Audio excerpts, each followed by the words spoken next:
Hello everyone, thank you so much for joining me again in this live section. Today is the 24th day of June, which is Tuesday, and you guys can see that the indigenous people of Biafra has slammed back at the Nigerian government. Yes, they slammed back. They were saying that Nnamdi Kanu has no trial, that Mazi Nnamdi Kanu is not also a terrorist, that Mazi Nnamdi Kanu is tried under dead laws, meaning that the Nigerian judiciary, their laws are not working again. Now, the reason why the indigenous people of Biafra are saying such a thing is because of the way things are going, because of the kind of law we have in Nigeria.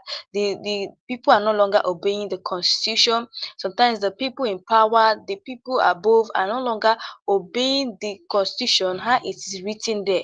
They're not doing anything they want because they are higher in authority, which is totally bad. In fact, the indigenous people of Biafra went as far as to say that the reason behind the insecurity in Nigeria is because of the way Mazi Nnamdi Kanu has been kept into continuous detention for a very long time now. They're saying that the reason, in fact, everything that is going on in Nigeria, that is because of Mazi Nnamdi Kanu, that all those things is happening, that God is need to punish them for keeping an innocent man in detention for so long. So, if I'm still going to tell you guys about what happened. That the United States Embassy had to release a statement concerning the nationalists in Nigeria, telling them that they should be careful, and they should avoid military base in Abuja as well as the government houses. This is actually shocking. So before that, let us actually take a look at what this indigenous people of Biafra told the Nigerian government. It says that Nnamdi Kanu being tried under dead laws, no evidence of terrorism. That is what the indigenous people of Biafra said. Then they say that the pro-Biafra separatist leader has been in detention since June 2021 after his controversial rendition from Kenya. The indigenous people of Biafra, Ipob, has accused the Nigerian government of continuing to prosecute its detained leader, Nnamdi Kanu, on the basis of outdated laws, procedural errors, and political motive, despite what is described as a lack of credible evidence. Now, to be honest, the indigenous people of Biafra, exactly what they say there is nothing but the truth, because the laws that they kept in the constitution is no longer the laws that the people in power are using. Today, they're trying to tell us now that self-defense is a crime. Yes, self-defense is a crime. That's what they're trying to tell us. They went as far as the one Mr. Jackson that by a Fulani man that overpowered the Fulani terrorists. Today, Mr. Jackson, they sentenced Mr. Jackson to death, which is very terrible. Now you'll be asking yourself, what kind of Nigerian law do we have? What kind of law is this that we cannot be able to fight for ourselves? We cannot be able to fight or defend ourselves. Is that what they're trying to say? And they saying that self defense is a crime? Because that's if self they say that self defense is a crime, and that's the reason why they're punishing Mazi Nnamdi Kanu today. And this is just what Biafra are saying, that Mazi Nnamdi Kanu is being tried on the basis of outdated laws, procedural errors, and political motive, despite what he describes as a lack of credible evidence. So let us still analyze what it says there. It said in a statement signed by Oyekachi Ihedi, SQ of the Indigenous People of Biafra Directorate of Legal Affairs and Global Communication, the group commended what is called deliberate distortions and propaganda surrounding Kanu's ongoing trial. The pro-Biafran separatist leader has been in detention since June 2021 after his controversial rendition from Kenya. Now, like I told you guys, that you guys are aware that Mazi Nnamdi Kanu is going to be coming to court on the 18th July 2025. That was when his case was adjourned. And on that day, they're going to be talking about that no submission case, because the defense team of Kanu submitted a no submission case to the judge because they said that enough is enough. Yes, they said enough is enough, that the Nigerian government witnesses have been bringing allegations that he did this or he did that, but they can't prove it.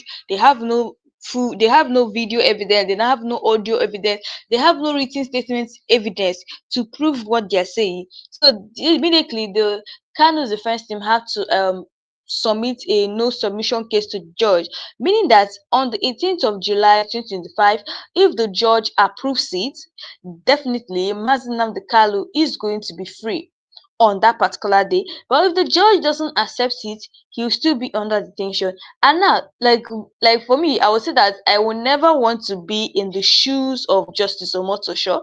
Yes, I wouldn't want to be in that man's shoe, because just take for instance, you're the judge that is judging Mazi Nnamdi Kanu's case.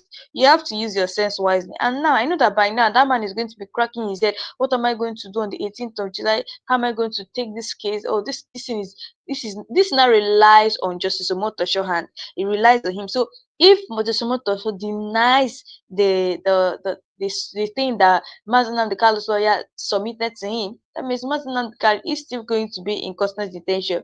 Now I remember why I won't say that Justice Omotosho is good, but I'm going to say the man is really trying. Here is why I said so. These are the reasons. When Justice Binta Nyako was the presiding judge for Mazi Nnamdi Kanu's case, the woman was so biased, so biased. Like Mazi Nnamdi Kanu saw this and was like, "Oh, this woman can't even try me. I will not allow this woman to try me." Yes, Mazi Nnamdi Kanu said it. And since they put in the new judge, which is Justice Omotosho, I would say the man is trying. Yes, he is actually being fair in the trial, which is very good. If you take a look at what is even happening, he's not even, if you look at it in a way, the man is not really supporting the Nigerian government witnesses. He's not supporting, because he has seen that, oh, these people are just coming to court to lie. There's full evidence for that one. They are coming to court to lie. So he has seen everything that is happening, and he was like, "Oh, Mazi Nnamdi Kanu is innocent." Even when the judge told them to provide a video evidence of where they said that Mazi Nnamdi Kanu, in during the answers phase, was shouting at the judge, he was like, "Oh, I don't want to provide this video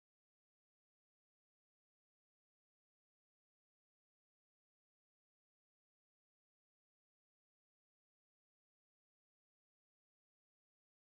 no, no, no." He was like, "Oh, no, no, no, no, no, no, no, no, no." So this is what is happening.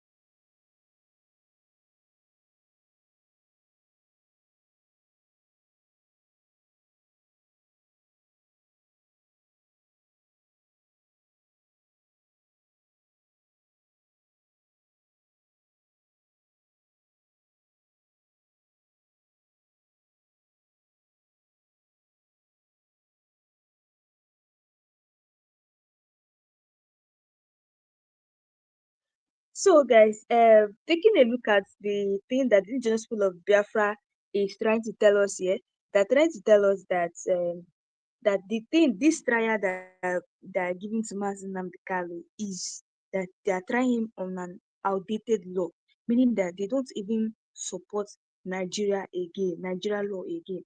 They're just trying him on an outdated law. So reading on, let us also analyze what they're saying. They say, despite over 4 years of trial and multiple amended charges, the federal government has failed to present any credible or admissible evidence directly linking Mazi Nnamdi Kanu to any act of terrorism, incitement, or violence. The statement said, stressing that no case has been made against Kanu and that the charges lack victims, foreseen evidence, or direct testimonies. Like, I'm telling you guys honestly, for over the years now, they have not been able to present enough evidence to say that Mazi Nnamdi Kanu is enough evidence directly linking Mazi Nnamdi Kanu to the act of terrorism, incitement, or violence, just like they say. Because the Nigerian government said that Nnamdi Kanu is inciting violence with inciting violence of self-determination, thereby making violence to happen in the southeast. The same Bola Ahmed Tinubu that I talked about self-determination is a crime is the same person that is telling the Benue people that they should start self-defense. Like, what kind of a president is this? You say self-determination is bad, self-defense is bad. Still, you're urging the Benue people to start self-defense over the attack that happened in their state just recently. Like, what kind of a governor is this? So, taking out, let us also analyze the next thing here. It says no named victims, no forensic or material evidence, no direct testimony by alleged security victims or affected civilians, the statement added. All charges were filed under laws repealed in 2022. Nigeria's Terrorism Prevention Act 2013 is no longer in force. IPOB further noted that many of the charges filed against Kanu are based on repealed laws, including the 2013 Terrorism Prevention Act and the Customs and Exercise Management Act, that SEMA, which was repealed in 2023. Now, the indigenous people of Biafra are saying that the laws that are using to try Nnamdi Kanu are no longer in existence. So why are they still using it? That's why they said that. That's why they said that Nnamdi Kanu is tried on outdated laws. That's what the indigenous people of Biafra are saying. They further noted that many of the charges that was filed against Kanu, that all of them are based on repealed laws, that's including the 2013 Terrorism Prevention Act and the Custom and Exercise Management Act, which was repealed in 2023. So reading that, let us also analyze what is going on. It says the group argued that the transmitter importation charge dating back to 2015 is legally incompetent, lacking both regulatory documentation and proof of concealment. It also faulted the legal procedures, pointing out that the court amended the relevant charge from the criminal code, that SEMA, without properly endorsing it on the charge sheet, a move indigenous people of Biafra described as a fatal procedure error. So reading that to the next, it says it says that the court amendment of the charge from criminal code, that's to SEMA, was never properly endorsed on the charge sheet, a fatal procedural error. Referencing a 2017 ruling by Justice Binta Nyako, a IPOB also maintained that it is not an unlawful organization as declared by the Nigerian government. You guys saw what they said there. They said that referencing on the 2017 ruling when Justice Binta Nyako was to the presiding judge, that IPOB maintained that it is not an unlawful organization as declared by the Nigerian government. So what is now going on now? So let's take a look at the next thing. It says that the statement criticized the Nigerian government's subsequent prescription of IPOB via an ex-parte order, noting that it violated both domestic and international legal standards. On Kanu's 2021 arrest, IPOB reiterated its position that he was illegally retentioned from Kenya without extradition proceedings. The group invoked the Diko v. State precedent, in which the Supreme Court acquitted a defendant on grounds of unlawful abduction from Niger Republic. So it says that the next thing, it says, why does the same judiciary that protected Diko's rights now appear to endorse a different standard for Kanu?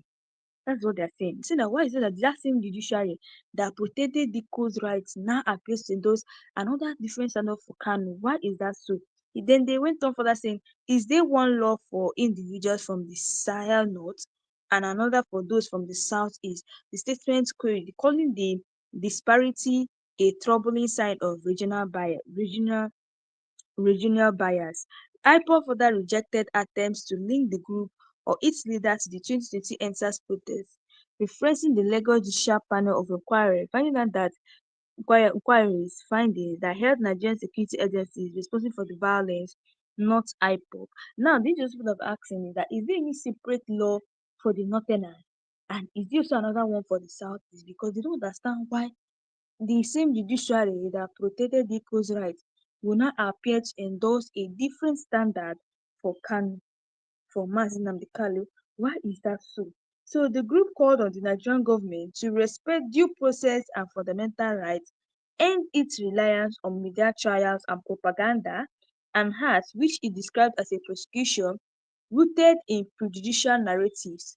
IPOB also urged journalists, human rights advocates, and international bodies to monitor the trial and ensure justice prevail closely. Like if you see what is going on now in court, like especially in this Mazi Nnamdi Kanu's court case now. If you guys notice the last court case that happened, US observers came and they were observing what was going on in court because they wanted to know if this trial was actually fair. Is this man really judging this case well or not? Like no matter what goes on, no matter anything that is going on in court about Nnamdi Kanu, all we know that justice must be done. We must see justice must be done, and we must see it as it is being done. Justice must be done on Nnamdi Kanu's case.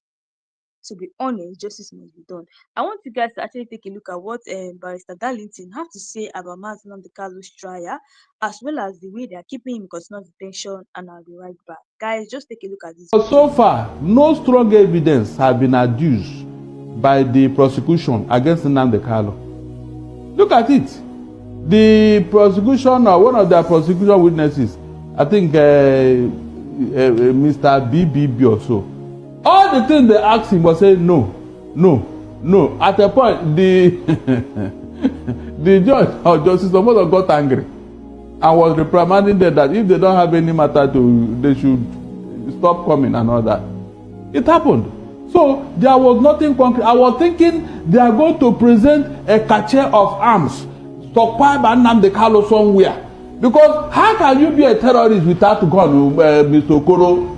Mention anywhere in the world where you see terrorists without a single, not even cutlass with them. You are a lawyer. What about inciting people? Because they also said it was inciting people. What are you talking about? Inciting in what way?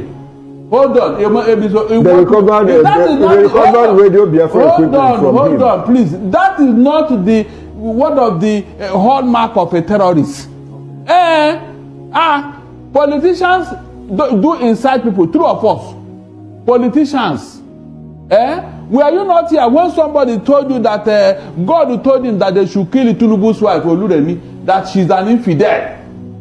Did it not happen in this country? That man was not even arrested, not to talk of questioning. What does that tell you? That one is even worse. The man who said it, Sheikh Tenshi. So when you are talking of incitement, I don't know what you people are talking about. That is not the hallmark. That's not the prescription of a terrorist. Terrorism means you are heavily armed, killing people, taking up territories, destroying villages and all that. The terrorists also attack soft targets deliberately. Is that what? They deliberately attack soft targets. They don't look, as long as they're terrorists. Because this affection between the government and the people. Listen very well. A terrorist is a terrorist. And there are prescriptions. That's why no nation in the whole world has seen Nnamdi Kanu as a terrorist or Ipob as a terrorist group. Because they know how to describe a terrorist or terrorist organization. They know. This thing that Killer Fulani herdsmen are doing is a perfect description of terrorism. Perfect description. But the federal government of Nigeria don't want to see that. They are still calling it a farmer header class. Do they need all the forests, all the land in the whole of Nigeria to do their business? If it is farmer header clash, no, tell me. You mean they don't have a place? You know, you had when Niger State to call them, come. If you are looking for land, we have more than enough. Kano State to call them, come. We have more than enough. Did they listen? They said no. So if it is land they are looking for, the states have promised them, come and take as much as you like. Like a Niger State. Niger State has the size of the whole of Southwest. Okay. So why couldn't they go there if they are looking for land? If they are looking for land. I'm talking of a land that is twice the size of Lagos State. You can get it in Niger State, and yet there's vast area still left. 76,000. Barrister, we are left with just 1 minute. Now, on the 18th of July, the prosecution and the defense will make their final addresses. What do you expect? I cannot speak to them. The fact is that they have closed their case, Abi. Yes. The procedure and processes are going on fine. Okay. But from the look of things, it looks like the federal government have nothing against Nnamdi Kanu. Okay. So yes. So they are likely to let him go. Well, is it not obvious? Is it not obvious when they don't have any strong evidence against him? I told you here. If they have come out and said, look, it was Nnamdi Kanu, the whole of one part of Imo State, he occupied it, he killed every people, he did this, he did, that he made the broadcast. Who told you? Okay. So this other one that are killing in Benue, it was Nnamdi Kanu that incited them to, Abi. Mr. Okoro, it was Nnamdi Kanu. He was the one that incited them. Why didn't they say that? Well, Barrister, July 18th is about a month away from today, so let's see what goes on before then and on that day. This will be a good place to anchor this conversation. So guys, you guys listen to what Barrister Darlington said concerning the Mazi Nnamdi Kanu's adjournment, which is coming on the 18th July 2025, is not far again. And now, looking at what is happening, people are asking, are they still going to release Mazi Nnamdi Kanu? Like, will Mazi Nnamdi Kanu still be released? For me, I feel like the Nigerian government don't have any strong thing against this man. They don't have strong thing against him that this is what he did. This because even when the judge was asking the witness BBB to provide full evidence, he was just confused. He was saying rubbish, and even the judge was even tired of himself. Like, what kind of witnesses are they bringing to court?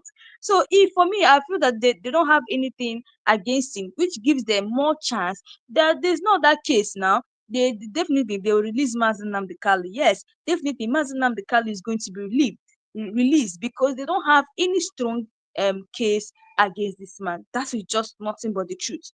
That is just nothing but the truth. And sometimes it pains me that when Mazi Nnamdi But by Kanu has people been who don't talking about his understand Hausa, broadcast for a allow very me long to time. translate this, what this Fulani guy is saying. There are people who are what I call, I won't use too much grammar because a lot of people are watching, mothers are watching, grandmothers are watching in the villages.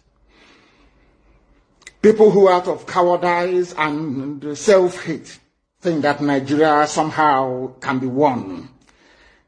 But all of you know that Nigeria is an Islamic country. I'm sure you're aware of that.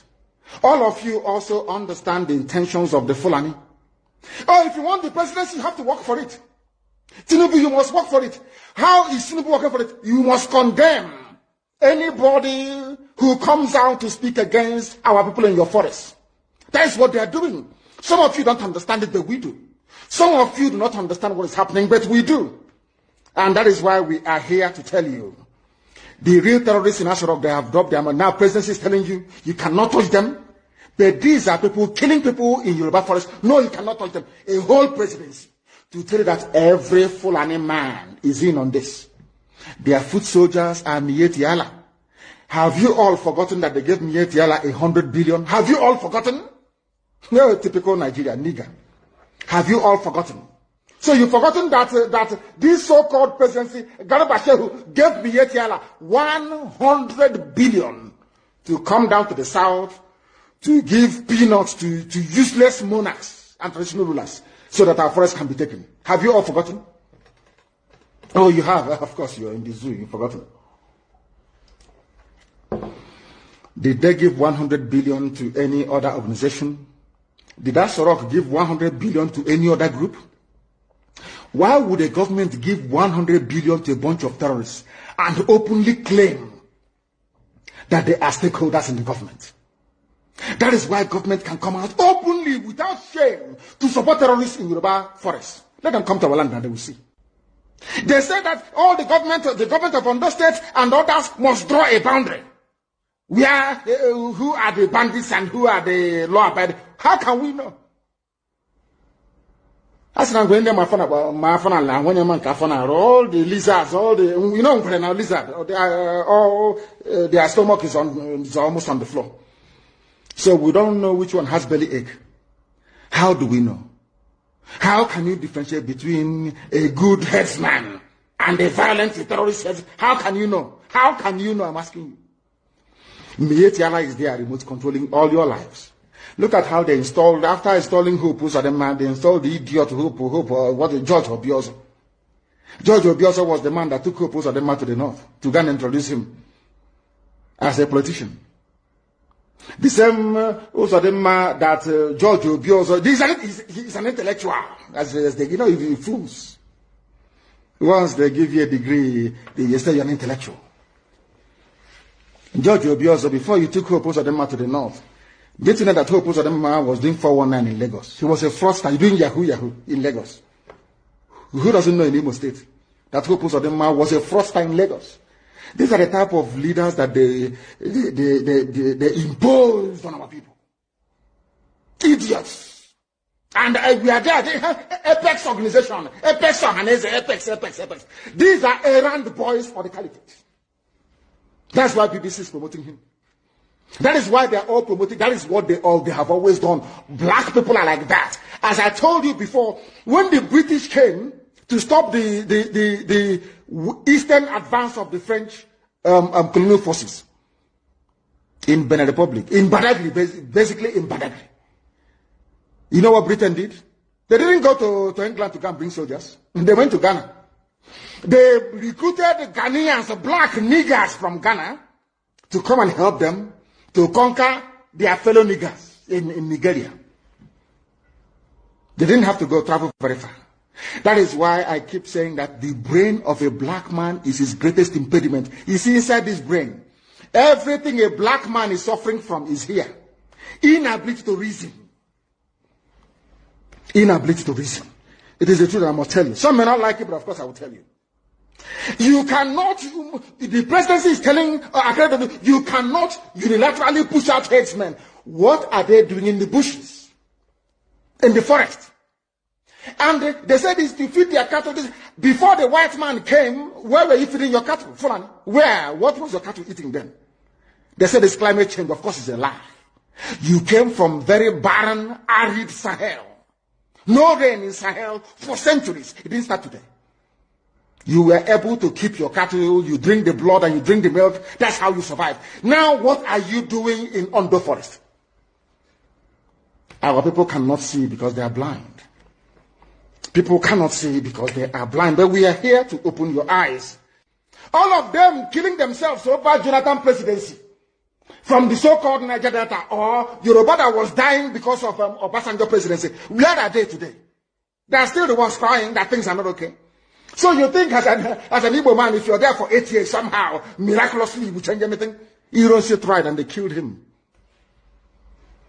Use your brain. It was meant to be Alex Ekwueme after Sagari. Buhari overthrew the government in 1983. Some of you don't know history. Rather than allow an Igbo man to become the president, they did a coup. Some of you need to reason very well. Obviously, you claim you went to school, you should be able to use your brain. How can you believe it? People who are foolish, they cannot, because of the Nchonche wild chicken change they give you in Abuja. You don't have a house in Abuja because of that. You are going to suffer and die. Check it, there are mad people. You've not seen anything yet. You have not seen anything.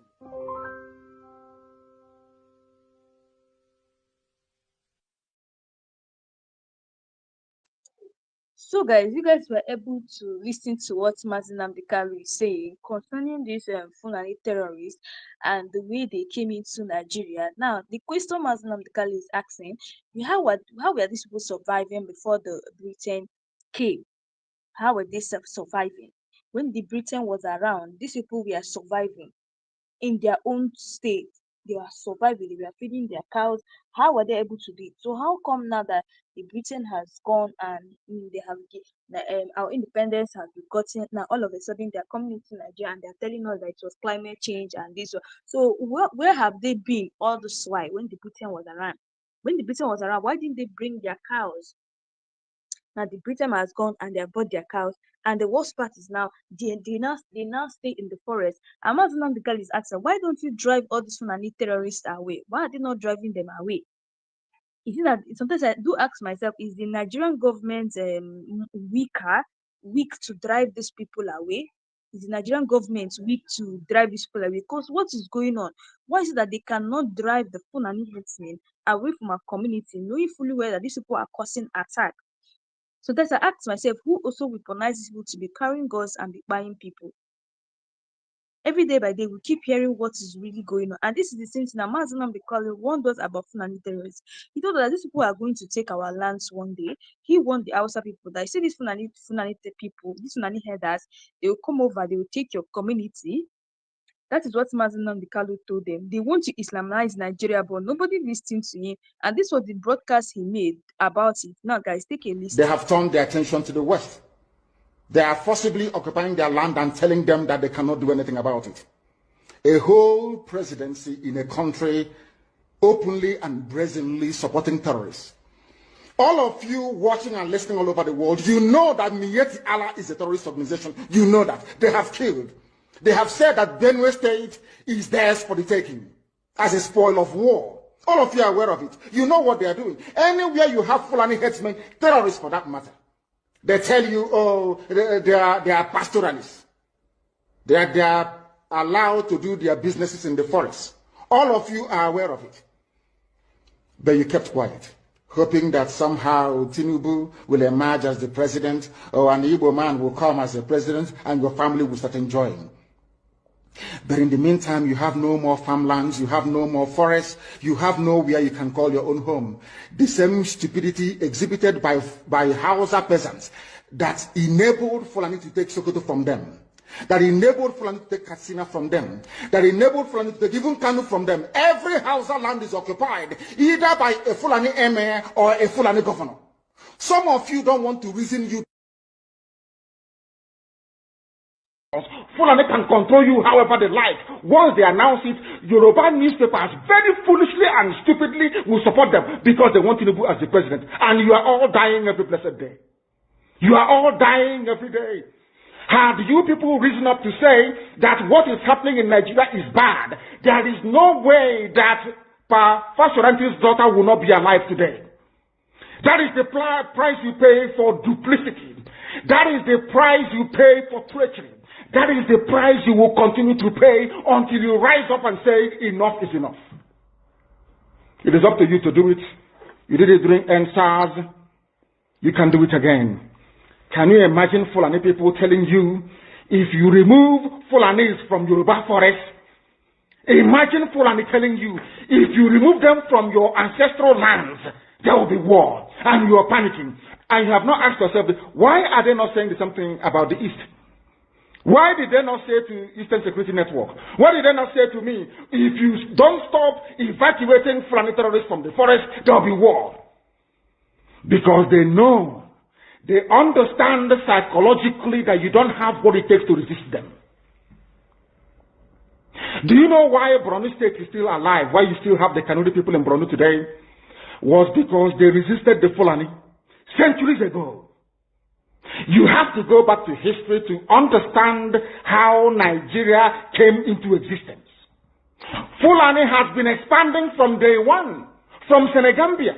All the way from Senegambia, they've been expanding, and now they are in Okigwe. All the way from Senegambia. They are now in Okigwe. And you're asking us to somehow fold our hands and keep quiet because of 2023, because one idiot is going to come out to become a president, because of that rubbish, because of that nonsensical notion, we should fold our hands and wait until we are overrun by the Janjaweed from the Sahel. Is that how reasonable people think? Is that how people that wish to survive as a race, is that how they reason? It is very, very shocking that some of you do not understand what the Fulani have in store for you.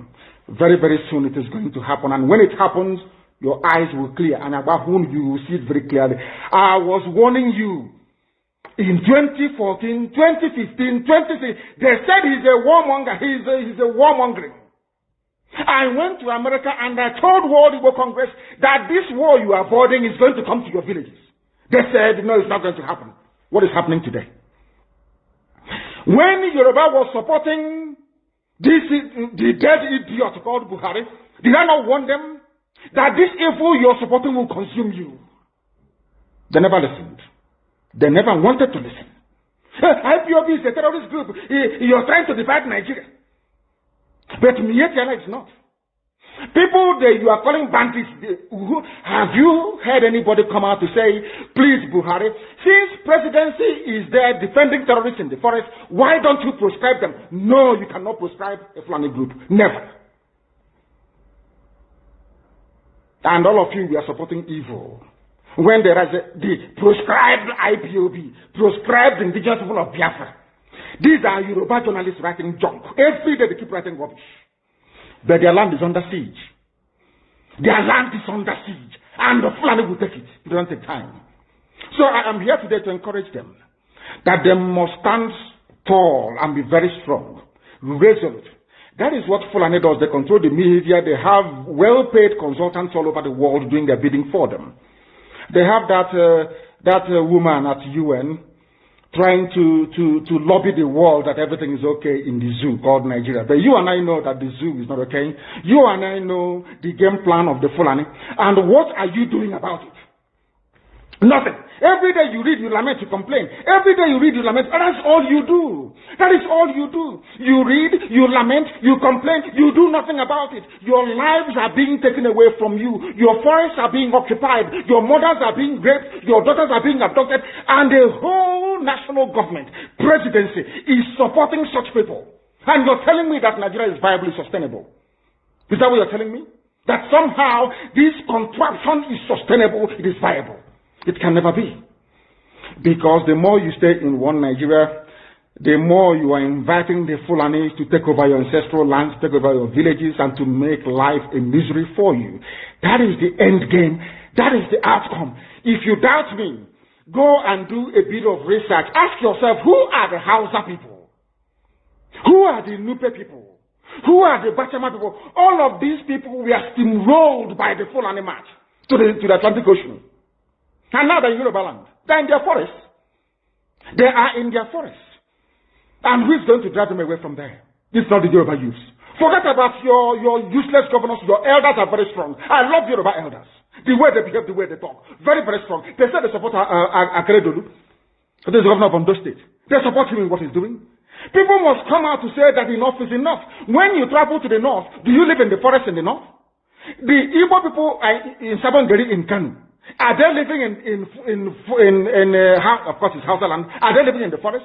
They came to the town, they work very hard, they build houses, they build mansions, they develop the entire place. Is that not what they do? What are Fulani people doing in our forest? Nobody can answer that question. They say that they're pastoralists. I want some of you who have had your breakfast this morning.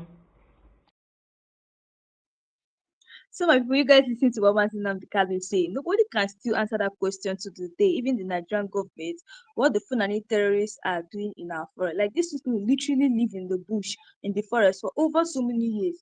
Tell me, is it that they don't have house? You can never see a Fulani man that has his own house.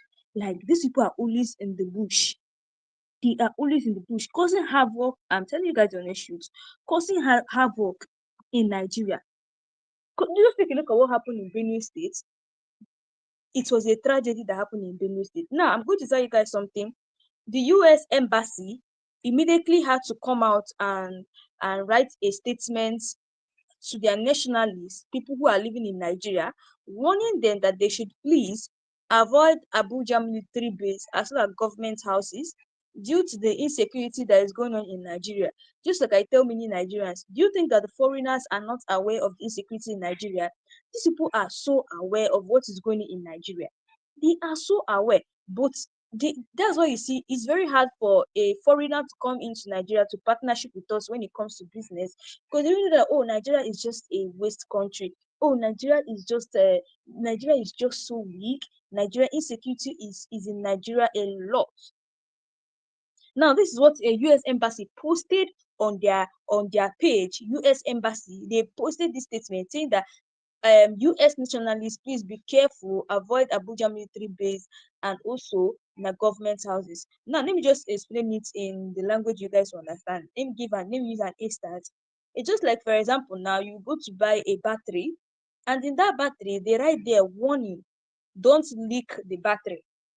Now, they're not going to tell you the consequences of leaking it. They're not going to tell you, oh, if you leak the battery, you might get shocked. Or they will not tell you that, oh, if you do this, something will really happen to you, or that. They'll just give you warning. Don't leak the battery.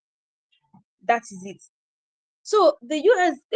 embassy just proved something to us, telling the United States nationalists in Nigeria, telling them that they should avoid Abuja military base. They didn't tell us what is going on. I mean, Nigerians start wondering what is going on. Is war about to happen?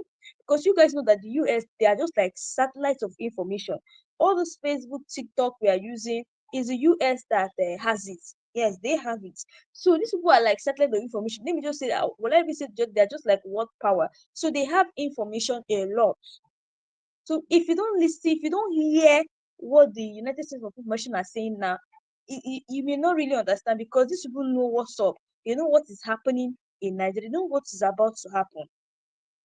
They know what is about to happen. And it's so terrible that our Nigerian governments are so weak to these Fulani terrorists, that look at the way these Fulani terrorists are invading people's houses, buying thousands of people, and the Nigerian government are just folding their arms. They're not doing anything.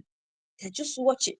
Just like the attack that happened in Benue State, many Nigerians are complaining the way it took Bola Ahmed Tinubu hours to go and visit it. In fact, for me, I was even wondering myself why he even went to visit it, because people started pressuring him. Maybe his son started pressuring him, or his family member, or his advisor started pressuring him to go. So it wouldn't be like, oh, this man doesn't care about his citizens. So I think that's why he made his way to Benue State. And even on that day, he was even going to Benue State. There was a heavy rainfall. If you see Benue Road was so bad, and the president was seeing it. Like, he traveled with car. Now, if that our president Bola Ahmed Tinubu is someone who likes tourism, someone who likes traveling to different places, you find out that, oh, Nigerians are really suffering.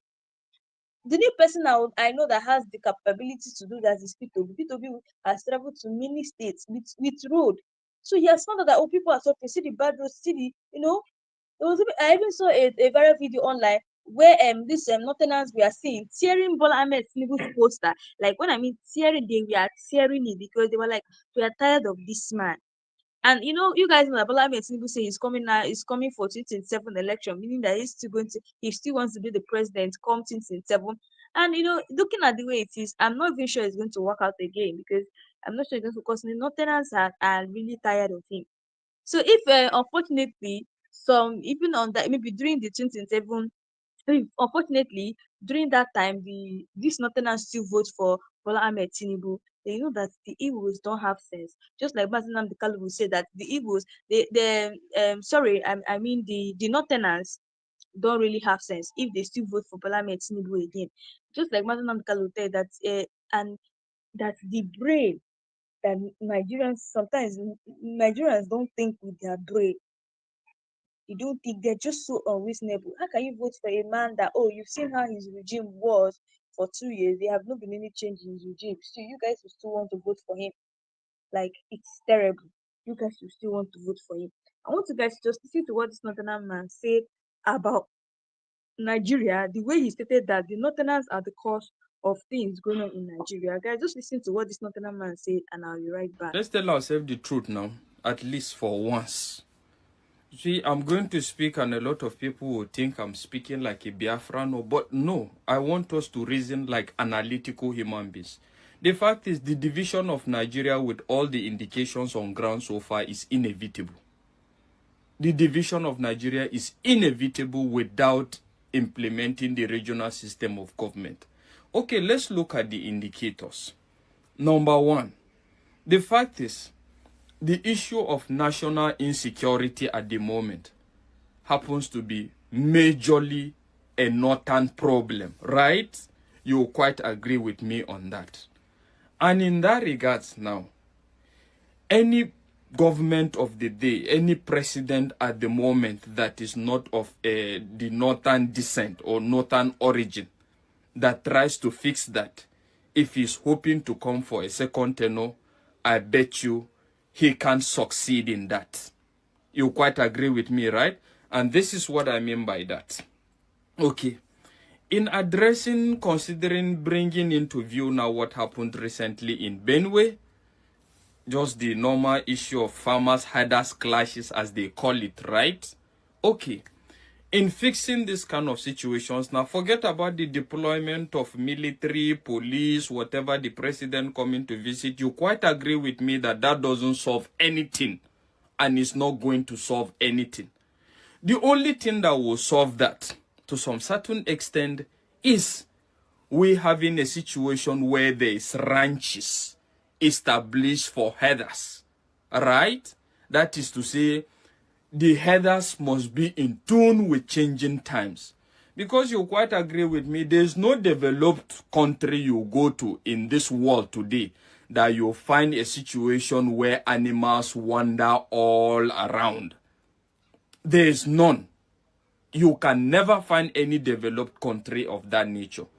But in so doing now, if the president of the day tries to enforce that, it's going to be rejected by the northerners to some certain extent, evidently clear even in the past, right? considering the fact that these people are citizens or whatever, they are nomadic in nature, right? That has always been the conversation. They are nomadic in nature. So they move from places to places. And the fact is, I don't know where we're actually getting this. Okay, if you say you are nomadic in nature, how do you expect the government to account for you?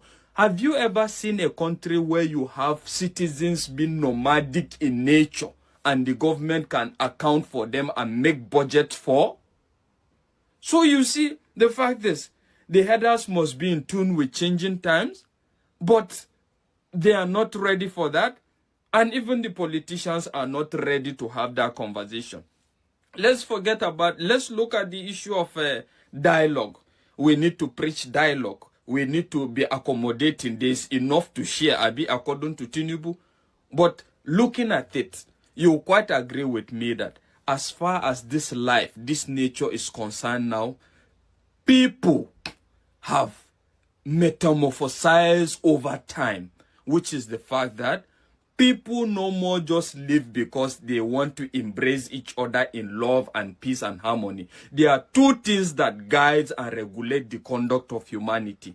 One, adequate enforcement of the law. Even in developed countries. That is to say, you know that when you do this, this will happen. You must reap for it. You will go in for it. That makes people behave to some certain extent. Another thing that guides people's conduct is the fact that they must be subordinate and superior. Right? That is to say, in anywhere I live for there to be peace, is either they must be, you are the senior, I am the junior. So you know that when you try me, I will finish you, and me that knows that you are more powerful than me, I will not try you. Those are the things that keeps people in check. But if you think that we're going to sit down and be, in as much as we desire one Nigeria, we want to preach and we want to be all accommodating, we believe we're stronger together, but it's not the preaching of peace and love or whatever that keeps people together. These two indications are what keeps people together. And you quite agree with me to some certain extent, the two is missing. There is no adequate enforcement of laws.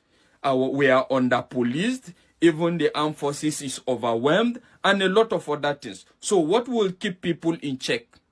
So what we are fighting for at the moment is a situation where who is more powerful? Is it me, the Fulani man? Is it me, the Yoruba man? Is it me, the Igbo man? Or is it me, the Hausa man? The fact is, that must be sorted out.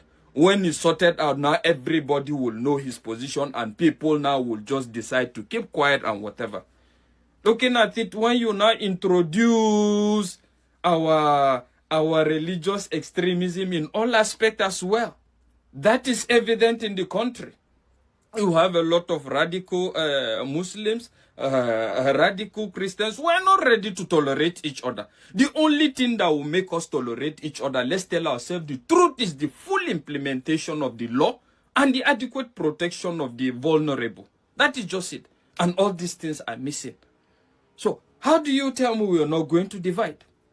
And the fact is, looking at it now, Tinubu will not dare go that way.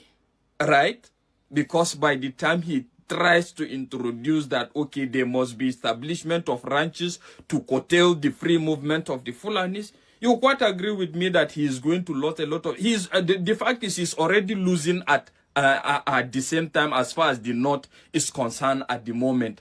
And that is what will bring the division closer in that regards. In the sense that Tinubu doesn't look like somebody that is ready to let go of the fact that this 8 years is his birthright. And at the same time, the Northerners are not ready to give it to him. So when you have a clash of the titans, Abi, that is what I refer to this 2027. Forget about this defection. Clash of the titans is going to definitely give birth to something.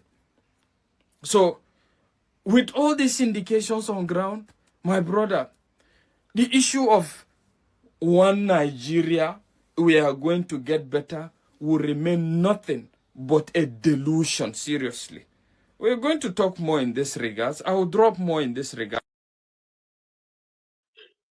So guys, you guys listening to what Simon K. This one is a Northern man, but see what he has to say about the Northerners. You can see what he said there. Now, Nigeria is actually going to divide because many people have seen that there is no reason for this so-called one unity. Even everything that Gowon did, everything he fought for by trying to buy the Igbos to bring unity, none of them still worked. Even to today, Nigerians are the insecurity in Nigeria is also causing problem, violence everywhere. So everything Gowon did that time to bring unity, it didn't still work. So what is the essence of the unity? What is the essence of it? So the way the things are going now is likely that Nigeria is going to divide. I've seen where a South person was saying that if Nigeria divides today, that he's going to follow and follow the Igbos too. That if Nigeria divides today, that he's going to follow the Igbos because he loves Biafra. South came out and said that it's not only Igbos that are Biafra, that even South and Southeast are also Biafra. Like you guys are already seeing what is going on in Nigeria, especially the killings that are ongoing, the insecurity, the foreigners are still talking about it. They're now looking into the matter. The US Embassy have just released their own statements on behalf of their citizens who are in Nigeria. Even when this Benue attack happened, the Pope, that the newly inaugurated Pope, came out and said something about it.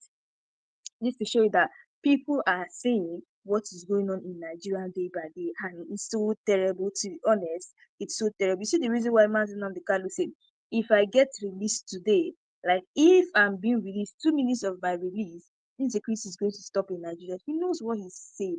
He knows what he's doing by saying that, because he already knows that, oh, I know the people who are causing the insecurity in Nigeria. I know the evil politicians. That's the reason why you see Nnamdi Kanu is not still released today, because they have found out that, oh, Nnamdi Kanu knows the secrets of these evil politicians, as well as he knows the people who are causing havoc in Nigeria. That's why you see Nnamdi Kanu is not released today. You know that they feel that, oh, if they release this man is going to cast them, this man is going to cast their location. For now, let us just try to use this one Nigerian and achieve something. That's what they are doing. That, for me, I feel that the Nigerian government are just using this one Nigeria to achieve something for themselves. They're not doing this for the betterment of the citizens. They're just need to achieve something for themselves. So if they've not yet achieved that thing they want to achieve, they will not rest. And I think that's the reason why you see that keeping Nnamdi Kanu in constant detention. But then we found out that, oh, the Nigerian government don't even have anything against Nnamdi Kanu, which many people are looking forward to 18 July 2025.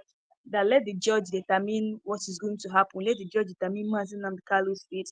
And since the Nigerian government don't have strong evidence against Nnamdi Kanu, it's not sure to us that, oh, Nnamdi Kanu is going to soon be released. Yes, it's going to soon be released, because we are tired of what is going on. We are tired of this Fulani terrorists in Nigeria. You guys even need to listen to what this young man said concerning Fulani terrorists, the way he exposed them. Imagine what the Fulani terrorist is saying, that one of his cow is equivalent to 150 lives, meaning that these people don't even value human lives at all. It is so bad. Just take a look at what this young man said, and I'll be right back. For my people who don't understand Hausa, allow me to translate this, what this Fulani guy is saying.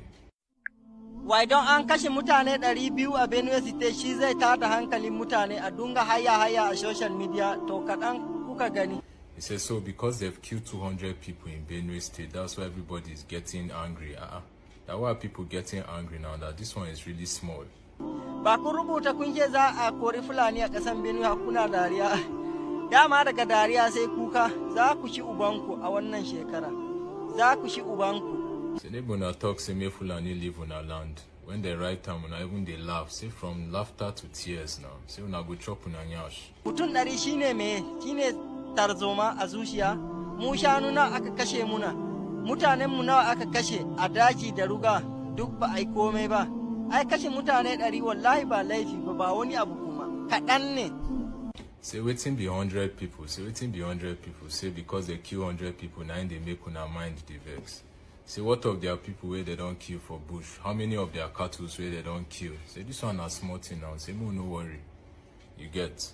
Kunga wannan a matsayin shi shanuna billahi lazi zan iya in kashe kaɗa guda 150 akan wannan. Ni yanzu.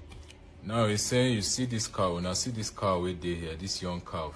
saying swear to God, saying if he kill like 150 people for this cow. Na daina a yi man laifi in ce sai na tsaya hukuma ko wani abu na yafe. Ba zan taɓa yafewa kuma ana yi man zan rama, ana yi man kuma a matsayina babulatanin daji. Saying no send, he no go sit down, they wait for anybody. If they're killing cow, he go revenge. Ni yanzu na daina ɓoye-ɓoyen nan in ce ai ba zan kashe mutum ko ba zan yi kaza ba. Duka aikin laifi zan iya aikata shi akan wannan. Kisa da ba kisa da zai gagare ni akan wannan insha. Say no go they pretend again. The reason say no go tell you now the truth. Say him if he kill 150 people for this one and nothing. Say if not do him go revenge because that's so it did for them normally. So no more pretense from him. This is who he is. Alright, so now don't hear but you've listened. So what's he saying? He's saying that it doesn't matter where you are from. He can kill for his cattle. And that cattle's life is more important than human life. Just understand something. This is not a place where you want to reason, sit them down, explain to them how human life is better than cattle. This is how it is for them. And so my advice for you is this. As a Nigerian, whether you call yourself Nigerian or not, you need to protect yourself, most especially all the men in this country. You need to be able to protect your families. May nobody catch you by surprise. You cannot go down shouting Jesus, my God, or begging for your life. You have to be ready. There's no law that prevents you from protecting yourself. Do you understand? In this life, as person no bring you come this life, you suppose go out on your own terms. Nobody is supposed to come and just take your life from you like that. You understand? All the people, normally, we think we are in a normal society. But the law is not on our side. The law is not on the side of the masses. The law is put to protect politicians and protect people who have money and in power. These guys are being protected, they are influenced, they are armed. They are provided with arms and weapons. You are not provided with anything. Find your way. You are a sovereign being. You have right over this earth like any other person. Death will have right over this earth like any other person. But there must be an understanding. If person they reason like this, you're supposed to understand. And I'm sending this message to all the politicians in our state. Most of you that have cattle, you hear what they are saying. That human life is less than the cattle. You keep keeping those cattle in our state. It's a reminder to the people of Benue that you have something, an animal that is above them. And it's unacceptable. It is advisable that you guys sell all those cattle. Make we know say cattle no day, cow no day inside Benue State. We must start using that collective action. If not, you are an enemy to your brethren. You are an enemy to your kin. Because person they talk say cattle, they are above human life, and you are rearing cattle in the same state where people have come to kill because they are saying that you, our kinsmen, killed their cattle, and so life must be lost. And somebody is saying that for a calf, 150 human lives with potentials to change the surface of this earth, do you understand? Will be killed and murdered, and nothing will happen. It doesn't care. They don't care. So you need to understand the enemy and understand how they think. Do not think that Jesus is going to save you. Do not think that the church will save you. Do not think that the government will save you. You have rights of existence. You are a sovereign being walking the surface of this earth, and nobody should take your life without your consent. Do you understand me? That's what I want all of you to understand today. So all the youth in Benue crying and shouting and thinking your politicians will come and help you, you are lying to yourself. Nobody will help you. Go and learn self-defense. Learn self-defense. Learn how to protect yourself and your family. Tell everybody around you to be on alert. Tell your people in the village to be on alert. I called my uncles in the village and asked them how far what's happening there. They say that they're all right. So protect yourself and understand it. These guys, they come as your friends. They'll come, they'll offer you this, they will give you that, they will scout you and understand. They will even use their women who sell these things to come and scout you and understand. You are laughing like a sheep. You are smiling. So guys, you guys listen to what he said. To be honest, we need to start mobilizing to defend ourselves. We should not just keep folding our hands, and anytime they come to attack us, we'll be begging, please, please. Yes, everybody should mobilize themselves. We should be able to overpower them. We should weaponize ourselves. We should be able to overpower this. These people cannot just come and be buying us like that. And all the thing we have to offer to them is please, please, please. These people don't care. They don't have conscience. So imagine people who don't have conscience and you're begging them, please. Do you think they will listen to you? They will still go ahead and do anything they want to do, no matter how touching your story is and everything. They will go ahead and do anything they want to do. So we need to weaponize and protect ourselves until Nnamdi Kanu is being released, so that I know that once he's released, he's going to end the insecurity in Nigeria. That is one thing I know for sure. Like, I know that Nnamdi Kanu is going to stop all the nonsense going on in Nigeria. So, guys, that's all we have for today. Let me know your thoughts below. And also, if you know you're new to this channel, please don't forget to click the subscribe button, like, and share, and turn on the notification button to be getting all the latest news in this channel. So, guys, thanks for watching, and see you guys again in my next live section.